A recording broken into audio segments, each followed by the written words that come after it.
আল্লাহ সুবহানাহু ওয়া তাআলা তার বন্ধু হযরতে আদম নবীনা আলাইহিস সালাতু ওয়াস সালামকে আল্লাহ পাক পৃথিবীতে পাঠা দেওয়ার পরে তাকে আল্লাহ পাক জোড়ায় জোড়ায় সন্তান দিলেন, একটি ছেলে একটি মেয়ে। এভাবে করে আল্লাহ রাব্বুল আলামিন 719টি তাকে সন্তান দিয়েছিলেন। তার মধ্যে সব সন্তানকে বিয়ে দিলেন, অর্থাৎ 718 জন সন্তানকে বিয়ে দেওয়ার পরে একটি মাত্র ছেলে, যিনি হযরতে শীস আলাইহিমুস সালাম, এই সন্তানকে বিবাহ শাদী দিতে পারেন নাই। তার মানে তিনি একাই হয়েছিলেন দুনিয়াতে। আল্লাহ পাক শীস আলাইহিস সালামকে এই পৃথিবীতে একাই পাঠাইছিলেন, তার কোনো জোড়া ছিল না। ওই সময় বিয়ে দেবে এমন কোনো বংশও ছিল না।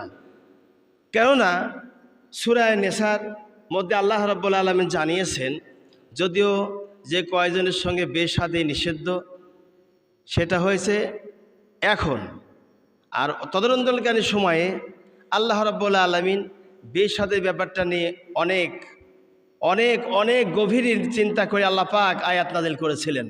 যে কথা গত তারিখে বলেছি যে শীস আলাইহিস সালাম পৃথিবীতে আগমন করার পরে তার জন্য যখন কোনো মেয়ে জুটল না, আদম আলাইহিস সালাম বিয়ে শাদী না দেওয়ার পরে তিনি মারা যাবেন, এইটাও তার একদিকে চিন্তা যে আমার সন্তানকে বিয়ে না দিয়ে মারা গেলে কি না কি হয়।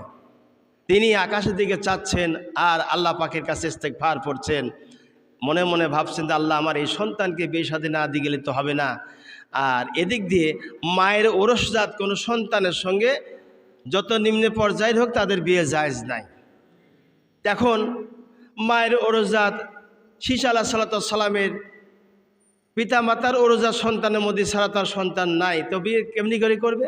আর তিনি একজন নবীও হবেন, সাধারণ কোনো মানুষও নয়।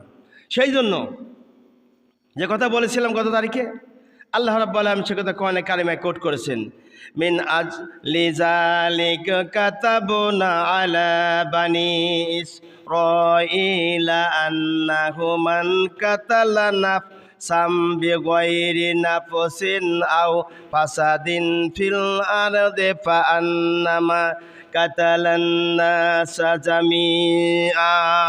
আল্লাহু আকবার। হযরতে আদম আলাইহিস সালামের বিষয়টা নিয়ে আল্লাহ রাব্বুল আলামিন পবিত্র কোরআনে কারিমের মধ্যে এভাবে করে বর্ণনা করলেন, হে নবী, আমি আল্লাহ রাব্বুল আলামিন বনী ইসরাইলের প্রতি নির্দেশ এই জন্য প্রদান করেছি, যেহেতু বনী ইসরাইলের মানুষেরা ধ্বংসর দিকে ঠেলে নিয়ে যায়, নিজেদের আপনজনদেরকে হত্যা করে দ্বিধা করে না। আর এই হত্যাটাকে আমি আল্লাহ নাজায়েজ করেছি। যখন কাবিল তার ভাই হাবিলকে হত্যা করেছে, এই হত্যার দায় কিয়ামত পর্যন্ত যত মানুষকে হত্যা করবে, প্রত্যেকটা হত্যার একজন যদি মারা যায় কোনো মানুষের আঘাতে, ওই একজনের গুনাহ সাথে সাথ কাবিলের ঘাড়ের উপরে পড়বে। এভাবে করে যত মানুষ মারা যাবে প্রত্যেকটা মানুষের পাপ কাবিলের ঘাড়ের উপরে আমরা আল্লাহ রাব্বুল আলামিন চাপায় দিবেন। সেই কথাটি কোরআনে কারিমের মধ্যে আল্লাহ কোট করেছেন, মিন আজলি যালিক কাতাবনা আলা বানি ইসরাঈলা আন্নাহু মান কাতালা নাফসাম বিগাইরি নাফসিন আও ফাসাদিন ফিল আরদি ফাকান্নামা কাতালান নাসা জামিআ। এই জন্যই আমি বনী ইসরাইলের প্রতি নির্দেশ প্রদান করলাম যে নরহত্যা ধ্বংসপ্রাপ্ত যারা হয়েছে, নরহত্যা যারা করবে আর এই ধ্বংসর দিকে যারা আগায় যাবে, পাপ কাজের দিকে যারা এগিয়ে যাবে, ওদেরকে আমি আল্লাহ আমার বিধান, যদি কেউ হত্যা করে হত্যার বদলে হত্যা, হাত কাটলে হাতের বদলে হাত, মাথা নিলে মাথার বদলে মাথা, চোখ নিলে চোখের বদলে চোখ, কান নিলে কানের বদলে কান, হাত নিলে হাতের বদলে হাত। এখন যদি মনে করা যায় কোনো মানুষের পাও কেটে ফেলে দিয়েছে, বিচার আচারে রায় হলো পাও যেহেতু কেটেছে, আসামিকে 10,000 টাকা জরিমানা করা হবে আর 6 মাস জেল দেওয়া হবে। যার পাও চলে গেল তাকে 10,000 টাকা জরিমানা দিবে আর আসামির 6 মাস বা 6 বছর জেল হবে। এই জেল হলে পরে পাও কাটা আর জেল দুইটা মিলে যদি দাড়ি পাল্লার উপরে ওজন করা হয়, মিজানে যদি মাপা হয়, কোনটা বেশি হবে? কোনটা বেশি হবে? পায়ের ওজন বেশি হবে। এই তো বুঝতে পেরেছেন, পায়ের ওজন বেশি হবে। এখন যদি বিচার হয়, পাও কেটে ফেলেছে, এই জন্যই পাও যখন কেটে ফেলেছে আসামিরে পাও কাটা হোক। দুইজনের পাও যদি দাড়ি পাল্লার উপরে মিজানে মাপা হয় তাহলে কি হবে? সমান সমান হবে। আল্লাহ পাক বলেন, আমি আল্লাহ পাক এই জন্য কোরআন নাজিল করেছি দাড়ি পাল্লায় ওজন করার জন্য।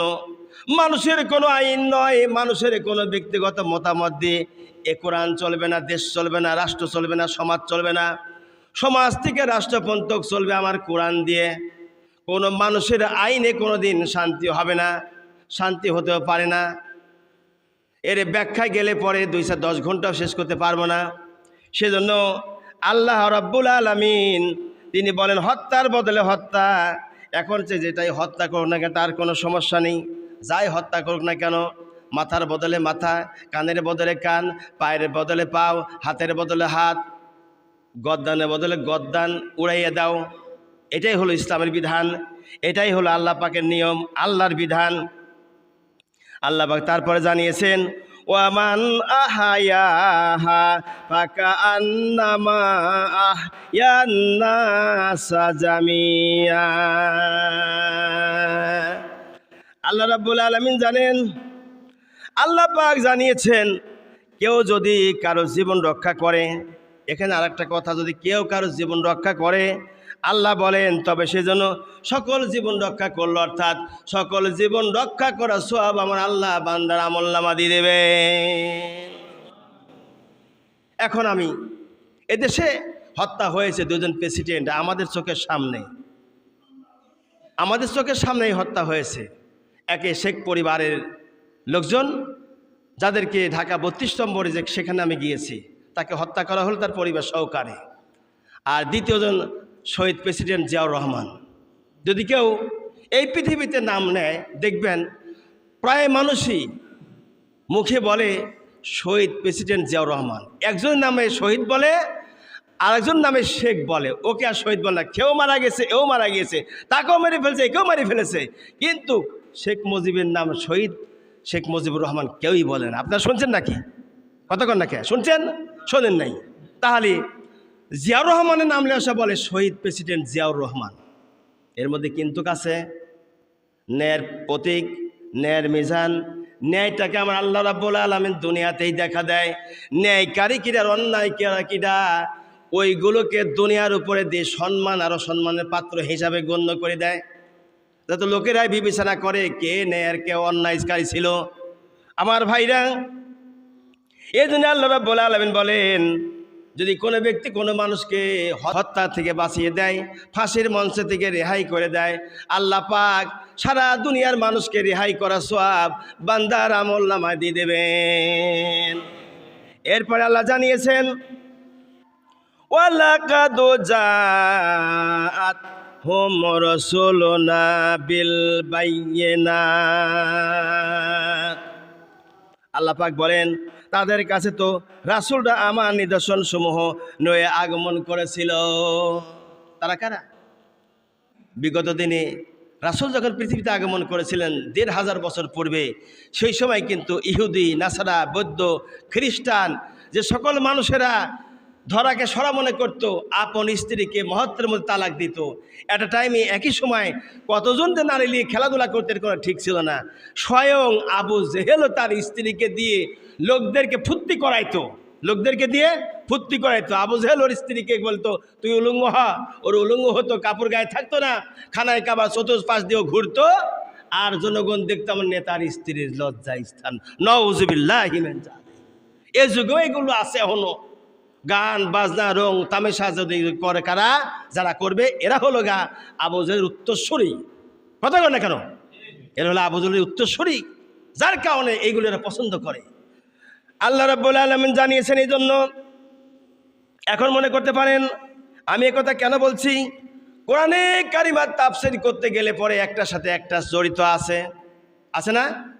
আল্লাহ রাব্বুল আলামিন বলেন, আমি আল্লাহ জড়িত করে এই জন্য দিয়েছি তোমাদের এই জ্ঞান, এই বুদ্ধি, বিবেক, স্বভাব, চরিত্র আমি আল্লাহ দিয়েছি, এ থেকে যেন তোমরা বিগত দিনের ইতিহাসগুলো স্মরণ করিয়ে চলতে পারো। এই জন্যে আমি আল্লাহ মিজান দিয়েছি, কোরআন পাঠা দিয়েছি, কোরআনের সঙ্গে বুঝাই দেওয়ার জন্য নবী পাঠা দিয়েছি। নবী তো ১৫০০ বছর আগেই চলে গেছে, তাহলে ১৫০০ বছর পরে কি নবী তো আর নাই, এখন কারা বোঝাবে? আল ওলামা ওয়ারিসাতুল আম্বিয়া, রাসূলের ওয়ারিসকারী যারা আলেম ওলামা, তারাই বোঝাবে মানুষদেরকে গুনাহ থেকে, পাপ থেকে, ফিরে থেকে আমার আল্লাহ রাব্বুল আলামিন দাস্ত গোলামি করতে হবে। তা না হলে পরে কিয়ামতের মাঠে জবাবদিহিতা করে কুল কিনার পাবে না, অবশেষে স্থান হবে আল্লাহর জাহান্নাম। ভাইরা আমার, এরপরে আমার আল্লাহ জানিয়েছেন, সুম্মা ইন্না কাসীরাম মিনহুম বাদা যালিকা ফিল আরদি লামুসরিফুন। আল্লাহ পাক জানিয়েছেন, অনেকে আছে দুনিয়ায় সীমা লঙ্ঘন করে। বাংলাদেশে ৪২০ জন আলেমকে হত্যা করা হয়েছে স্বৈরাচারের আমলে। স্বৈরাচার শেখ হাসিনা ফেরাউনের আমলে ৪২০ জন আলেমকে হত্যা করা হয়েছে, শহীদ করা হয়েছে। কতজন? ৪২০ জন। ইতিহাসের খাতায় লেখায়, পত্র পত্রিকা আমরা দেখলাম। এমনি এমনি বলছি না, এদের পক্ষে কোনো কথাই বলা যাবে না, কেননা কোরআন দিয়ে বিচার হবে, কোরআনের ফয়সালা হবে। মানুষ মারা গেলে আলেম মৌলু ৩খানা কাপড় দিবে, সাদা কাপড়ের কাপড় দিবে, মহিলা মলে ৫খানা দিবে। আলেমা যদি মারা যায়, আপনি যদি মারা যান ৩খানা দিয়ে ৫খানা দিবে, তাহলে কোরআনের কথা আমাকেও মানতে হবে, আপনাকেও মানতে হবে। কথা বল না কেন? আপনাকেও মানতে হবে, আমাকেও মানতে হবে। এটা কারোর ব্যক্তিগত সম্পদ নয়, এই সম্পদ মহান আল্লাহ রাব্বুল আলামিনের সম্পদ। এই সম্পদের উপরে কেউ কোনোদিনের জন্য হস্তক্ষেপ করতে পারবে না। হস্তক্ষেপ করার অধিকার পৃথিবীর কারো নাই, হস্তক্ষেপ করার অধিকার একমাত্র আমার আল্লাহর আছে। আর এই কোরআন কেউ নিবৃত্ত করতেও পারবে না। যদি মনে করে এই লাইটটা অফ করে দিবে, লাইটটা অফ করে দিবে, যদি বলি ফু দিলে অফ হবে?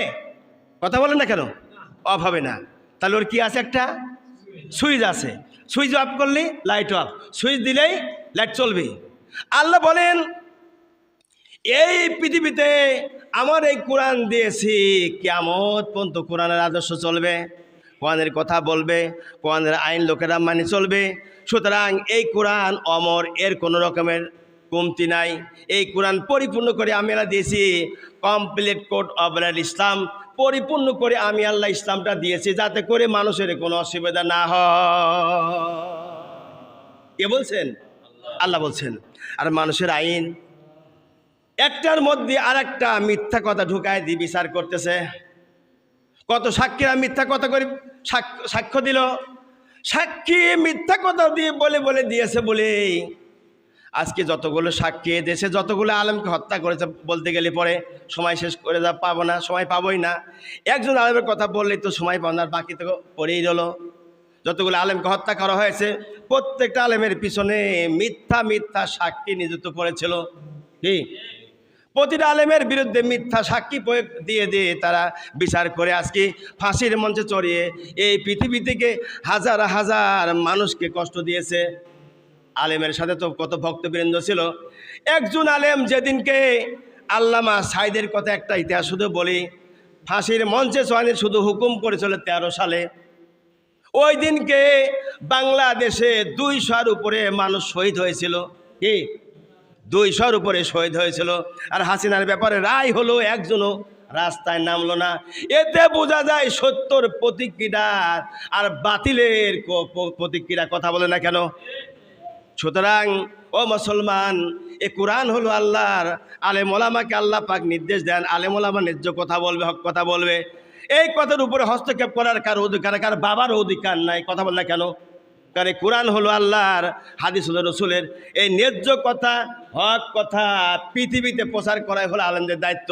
আপনি মনে করেন না 100 টাকা বেতন দিই মাসে, হুজুরি মাথা কিনেছি, আমি যা কমাতে না, এটা আপনার কথাই চলবো না। আমরা চলবো কোরআনের কথায়। কথা কোন কে? চলবো কোরআনের কথায়, চলবো হাদিসের কথায়। যদি আমি না চলি, আমার পিছিয়ে আপনি নামাজি হবে না, নামাজি হবে না, নামাজি হবে না। লিখে রাখেন ডায়েরি খাতায়। এবং কন্ট্যাক্ট করে যদি ইমামতি লি তাও আমার পিছনে আপনার নামাজ হবে না। কতক্ষণ না কে কন্ট্যাক্ট করে যদি বক্তা দিয়ে এসে বক্তব্য দেয় তাও তার বক্তৃতা শোনাও জায়েজ নাই। ন্যায্য কথা বলে যে কুতুব খারাপ, কুতুব খারাপ এই জন্যই কয়। কুতুব খারাপ নয়, কিয়ামতের মাঠে বুঝে নেবেন আমি কুতুব খারাপ না আপনি খারাপ ছিলেন। কতক্ষণ কেন আমি খারাপ না আপনি খারাপ ছিলেন, কিয়ামতের মাঠে হাসরের দিন বুঝে নেবেন। ভাইরা আমার, যে কথা বলতে এতদূর নিয়ে এসেছি, হাবিল আর কাবিলের ঘটনাটা আমি বর্ণনা করতেছিলাম। বিগত দিনে যখন বর্ণনা করেছি, শেষ কথা ছিল গত জমাতে, মূর্তি পূজা কাবিল থেকে শুরু হয়েছে এই পৃথিবীতে। তার মানে হলেই জঙ্গলের ভিতরে শয়তান পাথরের 2টা মূর্তি রেখে দিয়েছিল। একজন হজরতে আদম আলাইহিস সালামের চেহারার মতো চেহারা, অপরজন হজরতে হাওয়া আলাইহিস সালামের চেহারার মতো চেহারা বানিয়ে শয়তান নিজে ওখানে বসে সকাল বিকালে ভোগ দিচ্ছিল আর সেজদা করতেছিল। গত সপ্তাহে আমি বলেছি, ওই সেজদা যারা দেখে দেখে এই যুগে যে সমস্ত আলেম ওলামা, রবি ঠাকুরের ওখানে, অনুকূল ঠাকুর ওখানে গিয়েছে আর ফেসবুকে গুলো ছাড়া হয়েছে, মিথ্যা কথা নাই। ওই সমস্ত আলেম নামে কলঙ্ক, ওরা হলো জালেম।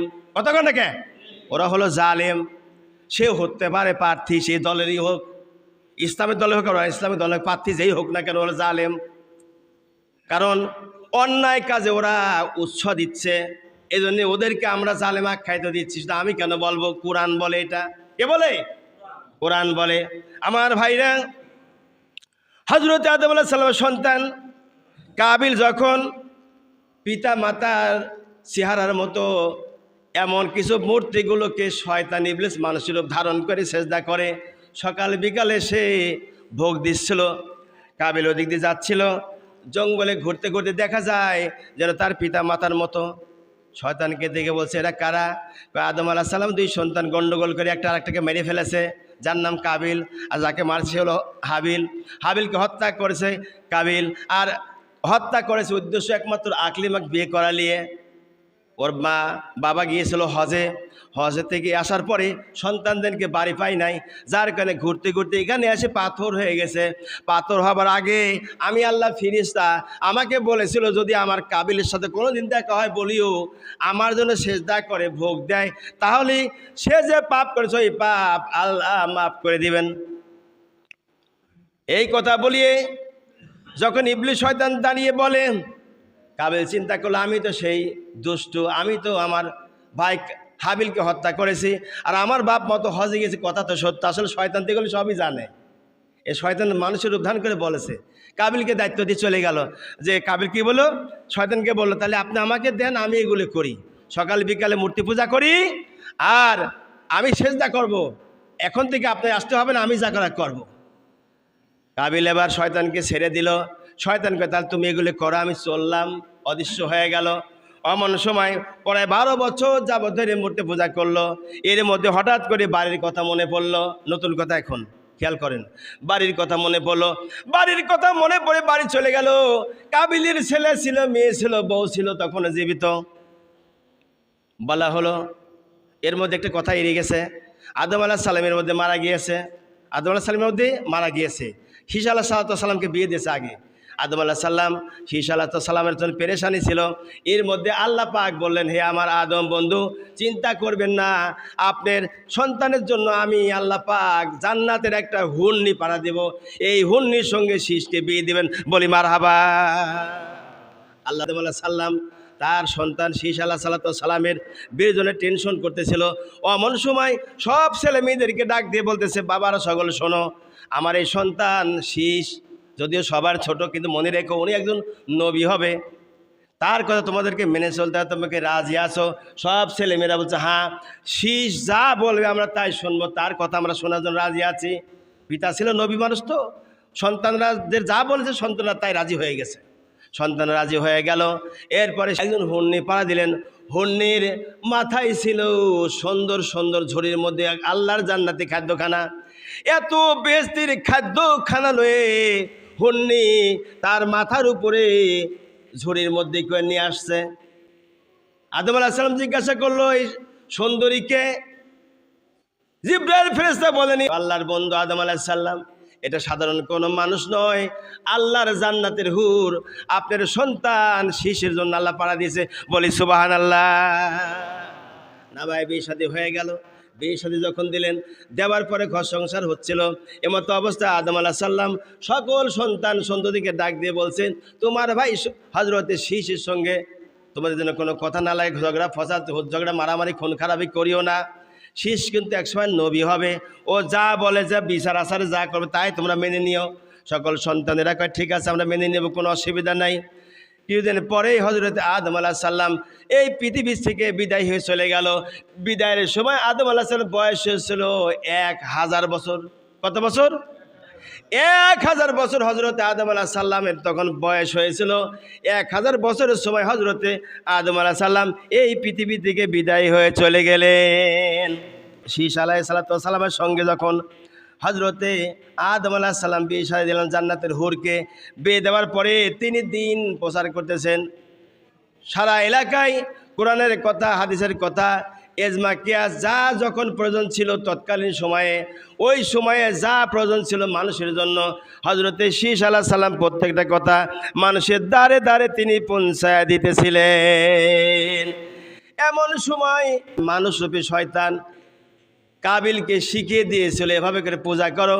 কাবিলের তখন বাড়ির কথা মনে উঠলো যে না, বাড়ির যাই, ছেলে মেয়ে আছে, স্ত্রী রয়েছে, সেখানে গিয়ে দেখে অবস্থাটা কি দাঁড়িয়েছে, বাপ্পাও তো মারাই গেছে।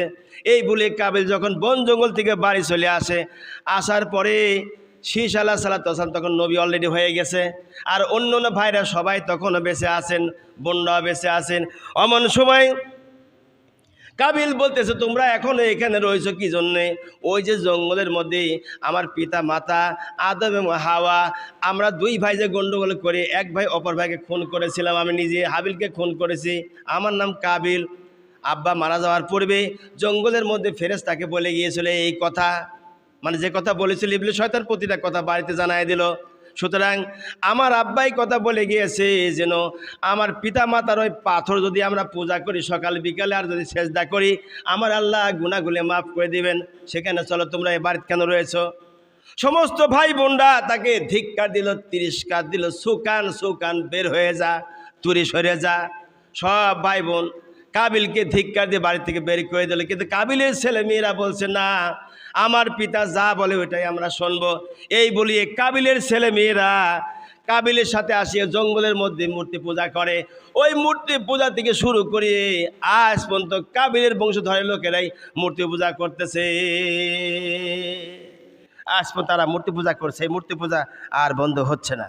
আমার ভাইরা, হবে যেদিনকে হাসরের ময়দান কায়েম হবার সময় ঘনিয়ে আসবে, এমন সময় হযরতে ঈসা আলাইহিস সালামকে দুনিয়ার উপরে অবতরণ করাবেন আল্লাহ পাক। আর এই কোরআনে কারিমার মধ্যে আল্লাহ পাক জানিয়েছেন মাহাদি আলাইহিস সালামকে আল্লাহ দুনিয়ায় পাঠা দিবেন। পাঠা দেওয়ার পরে তখন দেখা যাবে সারা দুনিয়াতে কাফেরদের রাজত্ব চলতেছে। কাফেরের রাজত্ব করবে, রাজত্ব করতে করতে সারা দুনিয়ায় তারা ছেয়ে যাবে। এই আল্লাহ পাক এদেরকে কিছু ক্ষমতা দিবেন। আর ওই সময় একজন লোক আসবে, খানে দাজ্জাল, যাকে দাজ্জাল বলা হয়। এই দাজ্জাল দুনিয়াতে আবির্ভাব হবে। দাজ্জালের কপালের পর লেখা থাকবে কাফার, কাফার, কাফির। কপালের পর লেখা থাকবে কাফির। এই দাজ্জাল যখন বলবে রোদ হয়, রোদ হবে, হাতের ইশারা করবে, রোদ হলে রোদ হবে।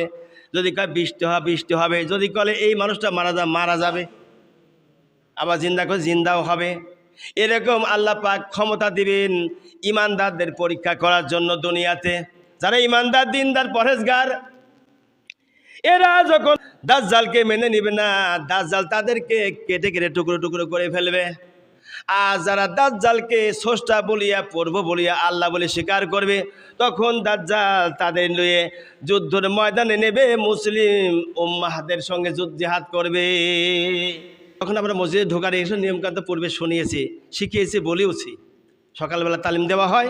এরপরে আমি জুমার নামাজেও আলোচনা করেছি যে মসজিদে ঢোকার সময় 5টা সুন্নত। কয়টা সুন্নত?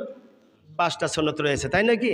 তো কি বলা? আগে ডাইন পাও দিয়ে প্রবেশ করা, তারপরে আল্লাহুম্মা আফতাহলি আবওয়াবা রহমাতিক।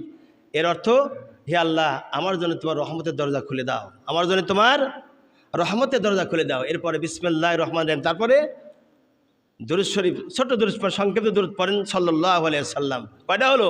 4টে। কয়টা হলো? আর 5 নম্বরটা হলো ইতিকাফের নিয়ত করে বসা। ইতিকাফ নিয়ত করে বসা, মসজিদে এসে গল্প গুজব না করা। খতিব সাহেব কথা বলে পিছন থেকে, উনি বটবট বটবট বটবট বট তালেই থাকে, তার মানে উনি যে কত বড় ওয়াইজিন। হেনে আইলে পায়জামা গরম হবে এটা সবাই জানে, এরপরে হনে বুঝতে কথা কবে, হেনে আছে কথা, খালি ভুল ধরার চিন্তাধারা করে। অথচ রাসূলের সুন্নত মসজিদে ঢোকার পরে ইতিকাফের নিয়ত করে বসতে হবে যে আমি কোনো কথা বলবো না, ফায়সা কোনো কথা বলবো না। এখানে আসছি আল্লাহর রহমতের কোলে, আমার দোষ মেরেছে, রহমতের দরজা দিয়ে ঢুকেছি, আমার জন্য আল্লাহর রহমতের দরজা খুলে দিয়েছেন। অতএব আমি এখানে বসি ইস্তেগফার পড়ব, দরুদ শরীফ পড়ব, কোরআনের কথা হাদিসের কথা শুনবো এবং নবীজির সুন্নত তরিকায় বসে জিকির তাসবিহ আদায় করব। পারলেই বিশেষ করে কোরআন তেলাওয়াত করব। উনি কোরআন তেলাওয়াত পারেন না, বংশের মধ্যে জানে কিনা আল্লাহই জানে, হেনে এসে পটপট করতে পারে খালি। কোরআন তেলাওয়াত উনি জানেন না, তো কোরআন শিক্ষা করা ফরজ, নামাজ যেমন পড়া ফরজ, অন্য কোরআন শিক্ষা করা ফরজ। কথাগুলো বোঝাতে পারছি? এই কোরআন যার দেহের মধ্যে নাই, রাসূল বলেছেন উৎসগিরি অনুপযুক্ত লোক ওর কোনো মূল্য নাই। আপনি কাজ শেখানোর জন্য সন্তানকে 2 বছর 3 বছর বেকার খাটাচ্ছেন, কথা কন না কেন? আপনি কাজ শেখার জন্য হোন্ডা মেকানিক্যাল কাজ বলেন, ওয়ার্কশপের কাজ বলেন, মোটর মেকানিক্যাল কাজ বলেন, ইলেকট্রিকের কাজ বলেন, এসব কাজ শেখানোর জন্য আপনি 6 মাস 1 বছর ধরে ফ্রিভাবে আপনি বিনা বেতনে আপনি সন্তানকে পাঠিয়ে দিয়ে আবার নিজের পকেটের থেকে গাড়ি ভাড়া পর্যন্ত সন্তানকে দিয়ে যান। সে যাতায়াত করে পাবনা শহরে বা নাটোরে বিভিন্নখানে যাচ্ছে কাজ শেখার জন্য, সেখানে আপনি টাকা ব্যয় করতে পারেন। কোরিয়ান ভাষা শিক্ষার জন্য, ইহুদি নাসারা বৌদ্ধ খ্রিস্টানদের ভাষা শিক্ষা করার জন্য মাসে নিয়মিত আপনি টাকা দিতে পারেন। এ কথা কন না কেন? আর আপনি কোরআন শিক্ষার জন্য 10 টাকা ব্যয় করতে কষ্ট লাগে? ও মুসলমান, পুরা কপাল, পুরা কপাল। খ্রিস্টানের কথা শুনতে, খ্রিস্টান ভাষা শেখার জন্য সন্তানের পিছনে হাজার হাজার টাকা ব্যয় হয়, আর আল্লাহর কালাম শিক্ষার জন্য আপনি 10 টাকা ব্যয় করতে চান না। বরং আরো সারে গামা, পাদা নিশা, দাদা খালা, নানা বাবা, এইসবের জন্য আপনি হাজার হাজার টাকা ব্যয় করেন। বক্স নিয়ে এসে আপনি যখন দেন, বাড়িতে দেন, তখন 500 1000 টাকা বক্সের ভাড়া দিতে পারেন। আপনি 500 টাকা দিয়ে আপনি বক্স ভাড়া না করিয়ে 1 মাস তালিম দিয়ে 4টি সূরা শিখতে পারেন না, নামাজের নিয়ম শিখতে পারেন না? ও মুসলমান, আর কত বলবো? 40টা বছর জীবনে পেরিয়ে গেল, এই আলোচনা করতে করতে জীবনে 40টা বছর পেরিয়ে যাচ্ছে। মানুষ পেলাম না আমি। ঢুকার পরে উনি ইমাম সাহেব রুকু চলে গিয়েছে, অলরেডি দেখতেছে ভিতর থেকে, উনি বাড়ি থেকে ঢুকেছে, ঢোকার পরে ইমাম সাহেব রুকু চলে গেছে। উনি আসার পরে আবার আল্লাহু আকবার হাত বেঁধে ছানা পড়ে। ইমাম রুকু যায় সুবহান রাব্বিয়াল আযীম না 5 বারই অতিরিক্ত বললো? কয়বার বললো? আমার কথা জবাব দিবেন। 5 বার না বললো? তো 5 বার যদি বলে তা আপনি ছানা কখন পড়বেন, আর কখন আপনি রুকু তাসবিহ পড়বেন, কখন আপনি হাত বাঁধবেন বলেন তো? এই জন্য ইমাম যখন রুকুতে চলে যাবে, আপনি সাথে সাথে আল্লাহু আকবার বলে আপনি রুকুতে চলে যাবেন, কোনো আর কথা নাই। কি করবেন? ইমাম রুকুতে চলে গেছে, আপনি আল্লাহু আকবার বলে সরাসরি রুকুতে চলে যাবেন। ওখানে আর কোনো ছানা পড়ার দরকার নেই। কেন না? ছানা পড়া সুন্নত, হাত বাঁধা সুন্নত, রুকু করা ফরজ। কোনটি মানবেন? এই তো বুঝতে পারছি। কথা জবাব দিয়ে বুঝবেন কি করে? কথা জবাব দেওয়া লাগবে। রুকু করা ফরজ, ছানা পড়া সুন্নত। আমার কথা বুঝতে পারছেন? হাত বাঁধা সুন্নত। তাহলে সুন্নতের চাইতে রুকুর মূল্য বেশি, রুকু করতে হবে। আচ্ছা, অপর দিক দিয়ে ফজর নামাজে একটু কথা এড়িয়ে যাবেন, মনে থাকবে না। ফজর নামাজে যখন দেখেন ইমাম সাহেব যে কোনো মসজিদে হোক, নামাজ কেবল তাকবীর দিয়ে একামত দিয়ে নামাজ শুরু করতেছে, আপনি নামাজে শরীক হবেন না। ফজর নামাজে 2 রাকাত সুন্নতের গুরুত্ব বেশি, কারণ নামাজের জামাতে নামাজ পড়া হলো ওয়াজিব। জামাতে নামাজ পড়া সুন্নত কে বলছে? মক্কা। সুন্নতে মক্কাদাই কে বলছে? ওয়াজিব। আচ্ছা, মক্কাদাই ধরি, যদি সুন্নতে মক্কাদাই হয়ে থাকে, 2 রাকাত সুন্নত পড়া ফজরের নামাজের সুন্নতের গুরুত্ব তাছে বেশি।